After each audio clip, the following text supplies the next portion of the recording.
నర్సరావుపేటలో పోలీసుల వేట.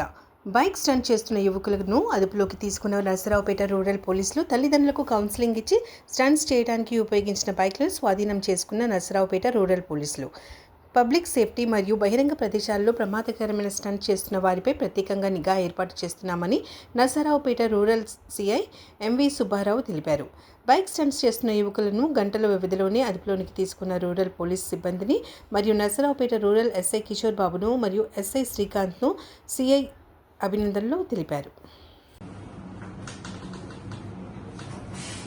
నిన్న నర్సరావుపేట రూరల్ పోలీస్ స్టేషన్ పరిధిలో ఎస్ఆర్కేటీ బైపాస్ రోడ్డులో ఒక కుర్రవాడు టూ వీలర్ని ప్రమాదకరమైన రీతిలో డ్రైవ్ చేస్తూ ఒక ఫోటో వీడియో సోషల్ మీడియాలో ఇది వచ్చింది. దాని మీద మా ఎస్పీ సారు అదేవిధంగా డిఎస్పీ సారు అందరూ కూడా వాళ్ళ ఆదేశాల మేరకు మేము ఇమ్మీడియట్లీగా ఆ స్టంట్ ఆ చర్యలకు పాల్పడిన ఆ కుర్రవాడిని మేము గుర్తించడం అయింది. అతని పేరు మనోజ్ కుమార్.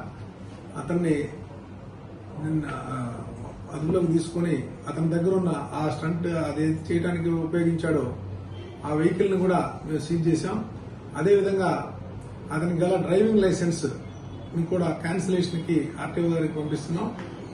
సీజ్ చేసిన వెహికల్ని కూడా కోర్టుకు పంపుతున్నాం. అదేవిధంగా అతన్ని అక్కడ ఎంకరేజ్ చేస్తూ ఇదే న్యూసెన్స్కి పాల్పడిన ఒక 8 మంది ఇతర వాళ్ళని కూడా గుర్తించాం. వాళ్ళని కూడా అదుపులోకి తీసుకున్నాం. వీళ్ళందరినీ కూడా కౌన్సిలింగ్ చేసి తల్లిదండ్రులకి కేసు నమోదు చేశాం. అదేవిధంగా వాళ్ళ తల్లిదండ్రులు పిలిపించి ఇట్లాంటి డేంజరస్ చర్యలకి పాల్పడొద్దని చెప్పి వాళ్ళకి ప్రాపర్ కౌన్సిలింగ్ చేసి వాళ్ళ తల్లిదండ్రులకు అప్పగించాం. అదేవిధంగా ఈ చుట్టుపక్కల ఎక్కడైనా కానీ బైపాస్ రోడ్లో కానీ ఎక్కడైనా కానీ ఈ డేంజరస్ యాక్టివిటీస్కి వెహికల్స్ నడుపుతూ న్యూసెన్స్ కి పాల్పడితే కఠిన చర్య తీసుకుంటాం. అదేవిధంగా అప్రాపరేట్ సెక్షన్స్ కింద కేసులు నమోదు చేస్తాం అని తెలియజేయండి.